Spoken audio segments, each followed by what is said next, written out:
offensive line. Ups and downs this year, but it's sort of seemingly, getting into a little bit of a form. Is that accurate? What do you think of their performance lately? Yeah, we believe it's accurate. I think we talked about it last week a little bit with you guys. I think sometimes, of course, there's always proof in numbers and production and all those things, right? But then you also got to make sure you dig deep to see where you're at, how you can get better, and then where are you getting better at. We believe absolutely they've continued to take steps. And just because we've taken a couple steps backwards, but then also some steps forward, doesn't mean it's failing. It's just part of the process of playing with a group that's younger. But we've got to take the right steps to make sure that we're not talking about it next week or next year or those things. And those guys took a step. You could tell it. I know there's been a lot of clips float across social media and those things about how they strained to finish. And I think that's just a byproduct of a continued collected effort to push our guys from our guys up front across the board to make sure we get guys on the ground, make sure we finish blocks, make sure we strain just a little bit more to free the ball up. And that was a good game where it kind of those things culminated into something to where it really developed in some good production. So good steps, and it'll take the same kind of effort this week. Gerad, what was the difference on third down? You guys were obviously very successful. Yeah, it's one of those things. Of course, making sure you got a good plan for your players as a staff, and doing what your quarterback executes at the highest level. That's certainly something you're always thinking about week in, week out. But at the end of the day, you talked about it, sure, at Kansas State as well. Like in that game, the fact of the matter is for a lot of different reasons and things came together, we didn't make plays at times when we needed to. And in this game, we made a lot of plays. We were on time with the football. He was decisive as a decision maker. Our wideouts and pass catchers attacked the football, and we made plays. And there's really nothing more to it. You'd love to say, that's it, right? We have to have blind faith in our players. Our players have to have blind faith in each other and us. You preach that. You continue to practice it. You tell those guys, go make plays. Let's see what we can do, and sing the song after the game. So, in short, really, the guys made plays across the board. Protection was clean. A lot of things have to happen to be good on third down. And then at the end of the day, you got to make some special plays and put the ball in the right spot and break on the ball properly, and we did that. What's your plan going into a night game facing a 2-9 team? Is it like anything goes? Is that how you kind of go about thinking about how you're going to deal with these guys in terms of what they're going to present to you? Yeah, I think good question. I think that honestly, here it is. Like this, it's the same approach. Well, we're the same way. We go into last week and you say, hey, let's go do this. This is more about us playing quality football, as specifically in the stuff that I know we're responsible for as an offensive staff, to play quality football, get better, and have something we're proud of. So we went out and did those things with things we still need to improve. No different going out there at 7 o'clock, 6 Central this Saturday night. Like, it's about us getting better. We didn't make it last week about playing who we were playing or a particular brand, horns up or horns down. Nothing was mentioned to that staff. Like, let's get better and let's be proud of the product we put on the field. So today at practice, we'll go out, force our guys to make sure their mentality is to make it about being better this next game, trying to do it even better than we did last game. And then you get lost in the process.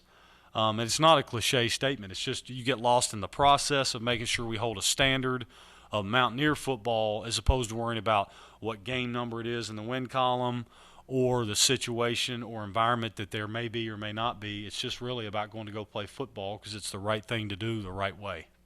Personnel-wise, 15 Johnson, he's the guy that jumps out. Is it what you see from on film tape? Yeah, he's a matchup issue for us in pass rush. We've got to know where he is and have a good plan for him because he can disrupt the game. You've seen, I'm sure, John, on film that he has and did. So we can't, we got to do everything in our power to make sure schematically and by personnel and strain that we don't let him do it to us. Neil thought their safety is an all-conference type guy. Yeah, he's a good player, and he shows up a lot of different ways. He tracks the ball really good. He works downhill in the box and comes and tackles the football very well.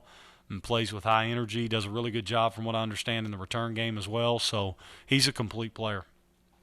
Gerad, it sounds like you all have kind of thinned things out a little bit. what you do well and picked out stuff that guys do well versus what may work into defense. How do you do that? Is it results completely, or is it things that maybe didn't work, but you think just one small tweak and that will be something that you do well? How do you fit what's good for you? Yeah, I think you certainly got to always push yourself to do things schematically that attack what you see week in and week out. But sometimes in the world of technology, you almost at times probably watch too much film, maybe look for too many things, and instead look at, okay, what do our guys do really well? What does our quarterback do well? And then find ways to make those duplicate, maybe where they look different to the defense, but they're the same to us type things. So it's a cat and mouse game of finding enough answers, but also doing what we know we can execute against different looks and things that the defense will change, because very few teams in this conference, if any, just sit there and line up for you and give you stagnant looks that allow you to design specific things for that. So you got to have multiple answers. So I think that maybe to answer your question would be it, just having a way to know, hey, we're going to execute this against a lot of things. Like it's something that we've really preached to our guys, especially in the second half of the season. It's just been, hey, make our plays work. It may not be ideal. It may not be exactly what we want. It didn't really happen the way you wanted it to. Find a way to make the play work. Let's move on to a new rack of downs, and we'll see if we can't get it done in that rack. Gerad, what goes into the decision to keep Letty in to pass protect or getting him into routes? Obviously, he's a good receiver, but is it as simple as we're not blocking very well, we need an extra body?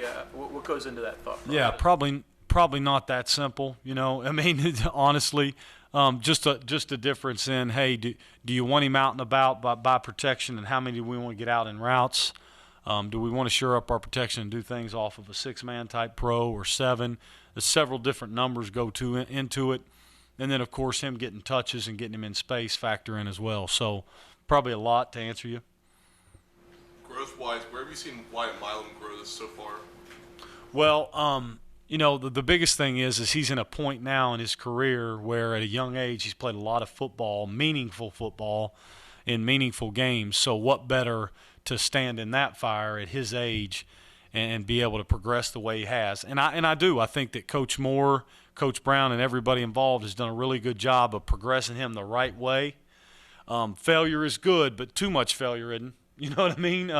So he's had to fail some and play young, but he's failed just enough, found some success, and now he's at a point now where the game slowed down a little bit. He's starting to play fast. He's starting to play physical. Other guys around him on this football team, on offense, defense, and everywhere have noticed those things. That breeds good confidence. He's practicing even harder now, along with the rest of our offensive line. That just breeds a sense of, hey, this is a standard. Let's make sure we meet or exceed it. Neil mentioned that Letty maybe had a few more carries than he would have liked. Is that something you guys have to do a better job of keeping track of? Is it just a flow in the game type thing? Or? Yeah, I mean, we always got to be aware of it. It's no different than, especially this late in the year, it's no different than a pitch count for a pitcher, We've got to be careful because we're at week 13, game 12.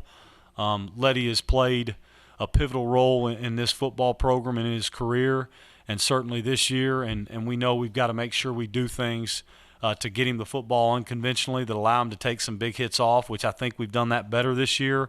But at the end of the day, that was a physical game on Saturday, and he took a big load of it to get us to where we wanted to, which was to sing that song after the game. So we're going to have to be careful, make sure we keep an eye on it to not go over and exceed his touches and keep him healthy.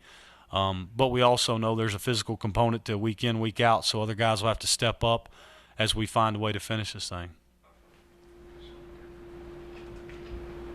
Looking at scores from Kansas games, I assume they've been vulnerable to big plays. You guys have had your best success time of possession, keeping the ball away. Do you have to change a lot to try and take advantage of what you've seen?